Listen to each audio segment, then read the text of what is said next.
Good morning बच्चों।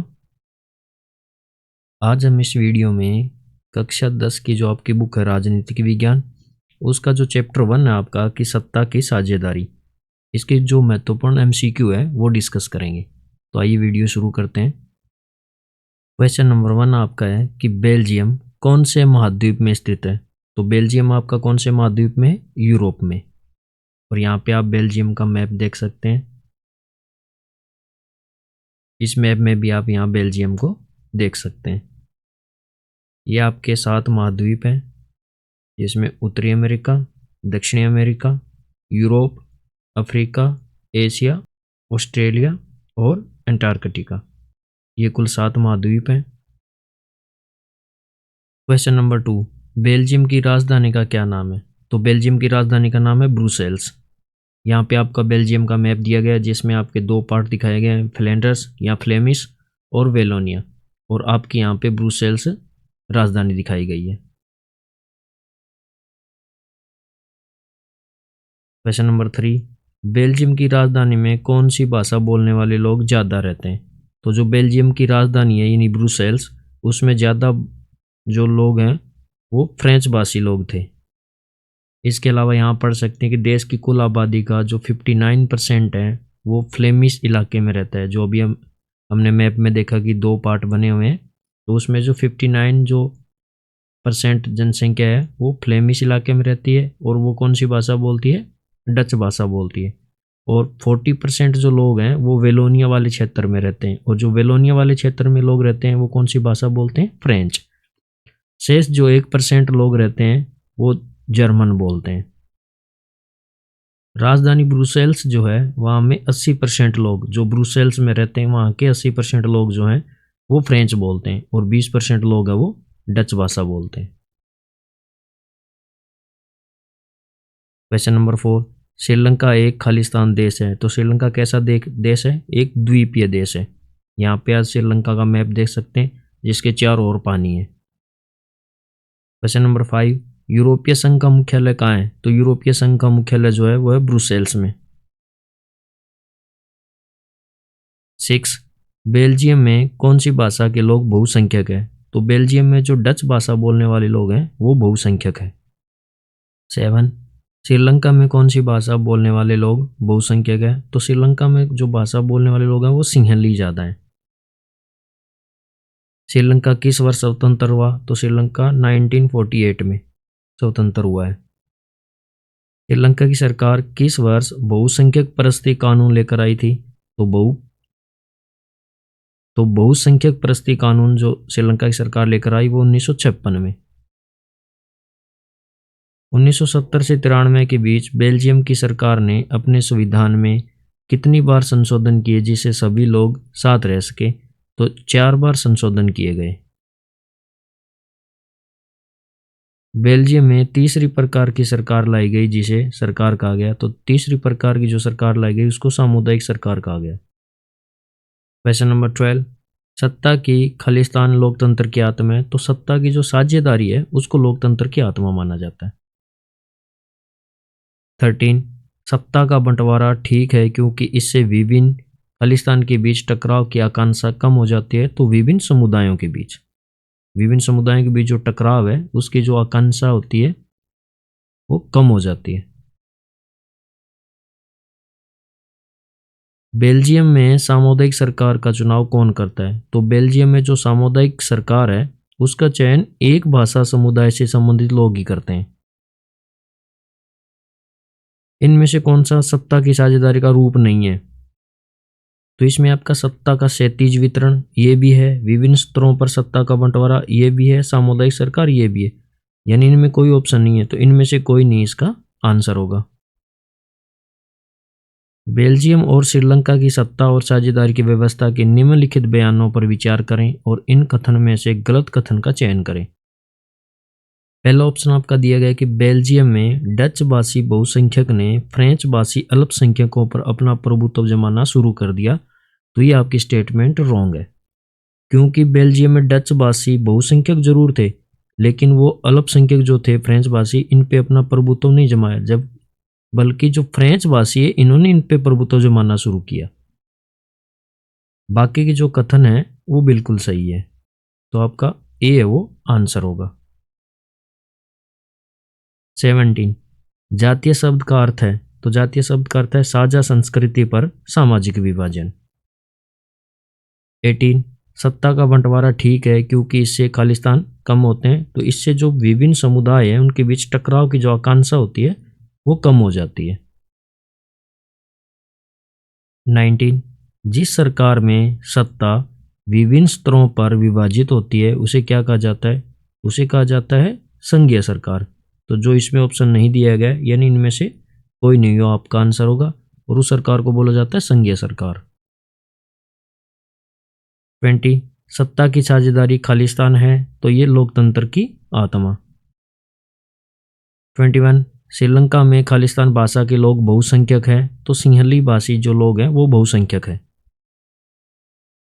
श्रीलंका ने सत्ता का बंटवारा नहीं किया जिसकी वजह से श्रीलंका में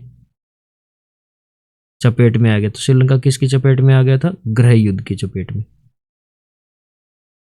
23 खालिस्तान वर्ष में सिंहली को एकमात्र राजभाषा घोषित कर दिया गया, तो ये किया गया था 1956 में।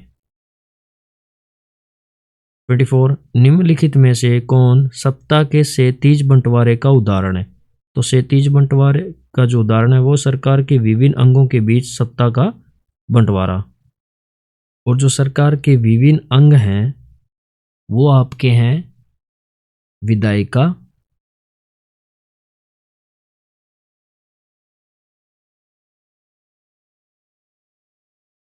कार्यपालिका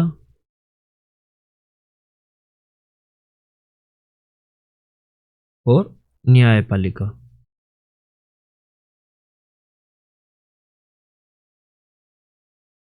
यानी सरकार के इन अंगों के बीच अगर सत्ता का बंटवारा किया गया है तो उसको हम बोलते हैं क्षैतिज, क्षैतिज बंटवारा या क्षैतिज वितरण।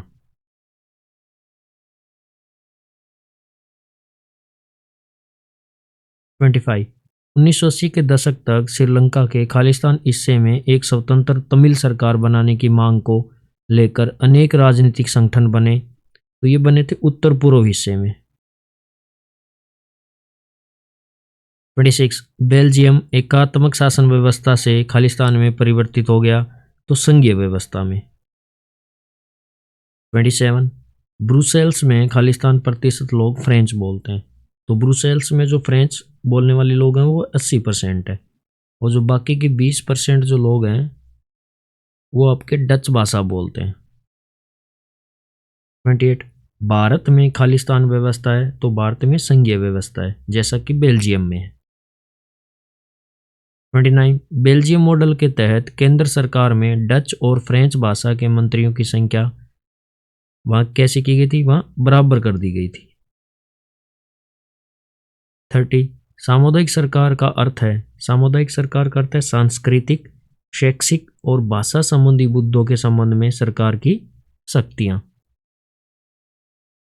31 सत्ता साझा करना वांछनीय है क्योंकि इससे मदद मिलती है, इससे किस में मदद मिलती है, जो आपस में संघर्ष होता है उसकी संभावनाओं को कम करने के लिए ये जरूरी है।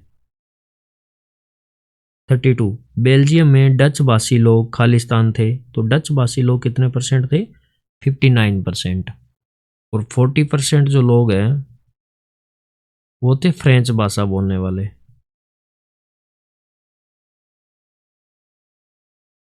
और बाकी जो 1% है वो थे जर्मन बोलने वाले। 33 निम्नलिखित में से कौन सी विशेषताएं भारतीय और बेल्जियम के सत्ता साझाकरण व्यवस्था के लिए समान है। ये आपका दिया गया विभिन्न स्तरों पर सरकारों के बीच सत्ता का बंटवारा होता है, ये बिल्कुल ठीक है। सत्ता का बंटवारा सरकार के विभिन्न अंगों के बीच होता है, ये भी ठीक है। शक्ति विभिन्न सामाजिक समूह के बीच साझा की जाती है, ये भी ठीक है। शक्ति विभिन्न दलों के बीच साझा की जाती है और प्रतिस्पर्धा का रूप ले लेती है, तो ये भी ठीक है। यानी ए बी सी डी आपके सारे ऑप्शन ठीक है। 34 श्रीलंका में भारतीय तमिलों की संख्या खालिस्तान थी, तो भारतीय तमिलों की संख्या जो श्रीलंका में वो है 5%। और टोटल जो पॉपुलेशन है श्रीलंका की, उसमें जो तमिल है टोटल, वो तमिल है 18%। इसमें से 5% वो है भारतीय तमिल है और 13% जो है वो श्रीलंकाई तमिल है।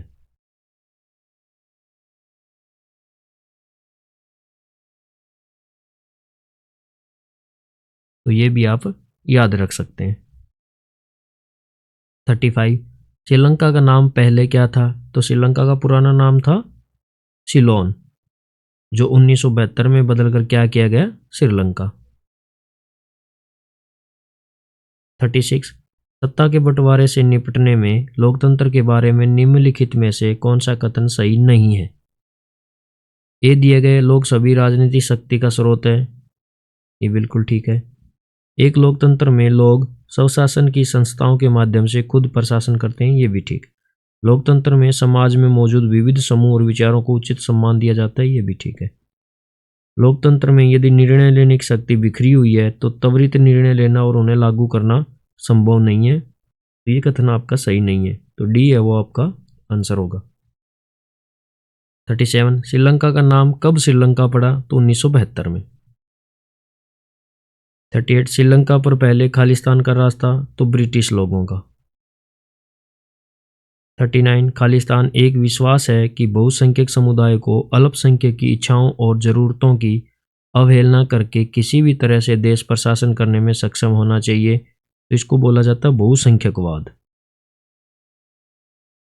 40, श्रीलंका में गृह युद्ध का अंत कब हुआ? तो श्रीलंका में गृह युद्ध का अंत हुआ 2009 में। 41, खालिस्तान में आए कानून की मदद से श्रीलंका के विश्वविद्यालयों और सरकारी नौकरियों में सिंहली भाषी लोगों को प्राथमिकता दी गई, तो ये जो बहुसंख्यक प्रस्ती कानून लाया गया था, ये था 1956 में। 42, चेक एंड बैलेंस की एक प्रणाली एक और नाम है जिसके लिए निम्नलिखित में से एक शक्ति साझाकरण व्यवस्था है। तो जो चेक एंड बैलेंस है वो है सरकार के विभिन्न अंगों के बीच साझा सत्ता या शक्ति का क्षैतिज विभाजन जो किया जाता है, क्षैतिज वितरण किया जाता है, उसको चेक एंड बैलेंस बोलते हैं। सत्ता के बंटवारे की व्यवस्था के बारे में निम्नलिखित में से कौन सा कथन सही है? सत्ता का बंटवारा केवल उन समाजों में आवश्यक है जिनमें धार्मिक, भाषाई या जातीय विभाजन है। बी आपका दिया है, सत्ता का बंटवारा केवल उन बड़े देशों के लिए उपयुक्त है जिनमें क्षेत्रीय विभाजन है। सी दिए गए, प्रत्येक समाज को सत्ता के बंटवारे किसी न किसी रूप की आवश्यकता होती है, भले ही वह छोटा हो या सामाजिक विभाजन न हो, तो सी आपका राइट आंसर होगा। और डी में तो दिए गए सत्ता साझा करना बिल्कुल भी जरूरी नहीं, तो बिल्कुल ही गलत है, तो सी है वो आपका राइट आंसर है। 44, 1950-60 के दशक में बेल्जियम में खालिस्तान और डच भाषी लोगों के बीच तनाव बढ़ने लगा, तो फ्रेंच भाषी और डच भाषी लोगों के बीच। श्रीलंका में सिंहली भाषी लोगों की संख्या खालिस्तान थी, तो 74%। और बाकी तमिलों की हमने बात की थी कि 18% टोटल तमिल थे, जिसमें से 13% श्रीलंकाई थे और 5% जो थे वो इंडियन थे। 46, सत्ता के बंटवारे के विवेकपूर्ण कारण इस तथ्य पर जोर देते हैं कि यह राजनीतिक व्यवस्था की स्थिरता सुनिश्चित करता है, यह भी ठीक है। यह सामाजिक समूह के बीच संघर्ष की संभावना को कम करता है, यह भी ठीक है। यह अल्पसंख्यकों को उचित हिस्सा देता है, तो यह भी ठीक है। यानी विवेकपूर्ण जो कारण है वो ये 3 है, तो यानी ए बी सी है वो आपका राइट आंसर होगा। यह लोकतंत्र की आत्मा है, तो ये नैतिक कारण है। 47, श्रीलंका में खालिस्तान धर्म के लोगों की संख्या 7% थी और वो तमिल और सिंहली दोनों बोलते हैं, तो जो 7% संख्या है वो है ईसाई धर्म वाले लोगों की। 48, श्रीलंका की सरकार में खालिस्तान धर्म के लोगों की संख्या ज़्यादा है, तो जो श्रीलंका में है वो बौद्ध धर्म के लोग ज़्यादा है। इलम का क्या अर्थ है? तो इलम का अर्थ होता है सरकार। सत्ता को कार्यपालिका, न्यायपालिका और विधायिका में बांटना सत्ता का वितरण कहलाता है, तो कैसा वितरण कहलाता है? क्षैतिज। जब सत्ता को कार्यपालिका, न्यायपालिका और विधायिका में बांटा जाता है तो इसे खालिस्तान व्यवस्था कहा जाता है। नियंत्रण और संतुलन की व्यवस्था भी इसको कहा जाता है। देश में केंद्रीय सरकार, राज्य सरकार और क्षेत्रीय सरकार के साथ खालिस्तान सरकार बनाकर भी हम सत्ता का बंटवारा कर सकते हैं, तो कैसी सरकार बनाकर? सामुदायिक सरकार बनाकर। 53 अभिकथन आपका दिया गया है श्रीलंका एक द्वीपीय देश है, बिल्कुल ठीक है। तर्क दिया गया है श्रीलंका और तमिलनाडु से कुछ ही दूरी पर है, यानी श्रीलंका है वो तमिलनाडु से कुछ ही दूरी पर है, तो ये भी ठीक है। लेकिन जो तर्क है वो उसकी सही व्याख्या नहीं करता, यानी ए और आर दोनों सत्य है, यानी अभिकथन और तर्क दोनों सत्य है, लेकिन जो आर है वो एक ही सही व्याख्या नहीं है, तो आपका ई है वो राइट आंसर होगा। अभिकथन आपका दिया गया है कि श्रीलंका में तमिल लोगों ने अलग सरकार की मांग करना शुरू कर दी। तर्क दिया गया श्रीलंका में तमिल लोगों के साथ भेदभाव हुआ, तो बिल्कुल हुआ कि तमिल लोगों के साथ जब भेदभाव किया गया तो इन तमिल लोगों ने अलग सरकार की मांग की थी, यानी ए और आर दोनों सत्य है और आर है वो सही की, आर है वो ए की सही व्याख्या है, तो डी आपका आंसर होगा। 55 कथन दिया गया है कि बेल्जियम में फ्रेंच और डच लोगों के बीच तनाव खत्म हो गया। तर्क दिया गया बेल्जियम की सरकार ने सत्ता का बंटवारा किया, यानी बेल्जियम में फ्रेंच और डच लोगों के बीच जो तनाव था वो खत्म हो गया क्योंकि बेल्जियम की सरकार ने सत्ता का बंटवारा किया था, यानी दोनों कथन सही है और ये सही व्याख्या भी है, तो डी आपका राइट आंसर होगा। 56 कथन दिया गया है श्रीलंका 1948 में आज़ाद हुआ, बिल्कुल ठीक है। श्रीलंका का नाम पहले सिलोन था, दोनों कथन सही है लेकिन व्याख्या नहीं है, तो ई आपका राइट आंसर होगा। कथन आपका दिया गया श्रीलंका में बहुत लोगों की जान गई, श्रीलंका में गृह युद्ध हुआ, तो श्रीलंका में गृह युद्ध हुआ जिस वजह से श्रीलंका में बहुत से लोगों की जान गई, तो ये व्याख्या सही है, यानी ए और आर दोनों सत्य है और आर है वो एक ही सही व्याख्या है। 58 कथन आपका दिया गया है श्रीलंका में भारतीय तमिल की संख्या जो है वो 5% है, बहुत लोग बाहर से श्रीलंका में बस गए थे, तो ये भी ठीक है, यानी जो बाहर से जाकर श्रीलंका में बस गए वही भारतीय तमिल हैं जिनकी संख्या कितनी है? 5% है, यानी डी है वो आपका आंसर होगा क्योंकि ए और आर दोनों ही ठीक है और वो सही व्याख्या भी है। 59 कथन आपका दिया गया श्रीलंका में 1956 में कानून आया, बिल्कुल ठीक है। श्रीलंका की सरकार सबको समान अवसर प्रदान करती थी, ये बिल्कुल गलत है। इन्होंने जो सिंहली लोग हैं इनके लिए बहुसंख्यक प्रस्ती कानून लाया गया था 1956 में, यानी आपका ए जो है यानी कथन है वो आपका ठीक है लेकिन तर्क है वो गलत है, तो ए आपका आंसर होगा। 60 कथन दिया गया बेल्जियम सरकार एकात्मक व्यवस्था से संघीय व्यवस्था में परिवर्तित कर दी गई। तर्क दिया गया बेल्जियम की सरकार देश का विभाजन नहीं चाहती थी, विभाजन नहीं चाहती थी इसलिए इन्होंने क्या कर दिया, एकात्मक व्यवस्था से संघीय व्यवस्था में परिवर्तित कर दी गई, यानी दोनों सही है और सही व्याख्या भी है, तो डी है वो आपका आंसर होगा। तो आज इस वीडियो में इतना ही। जो आपका चैप्टर था सत्ता की साझेदारी, इसके इंपॉर्टेंट जो 60 क्वेश्चन थे वो हमने आज इसमें डिस्कस किए और इसमें से बहुत बार पेपर में पूछा जाता है, तो आपको ध्यान से वीडियो को देखना है। अगर वीडियो अच्छी लगी हो तो वीडियो को लाइक करना है, शेयर करना है। अगर चैनल को सब्सक्राइब नहीं किया तो चैनल को सब्सक्राइब भी करना है। Thank you.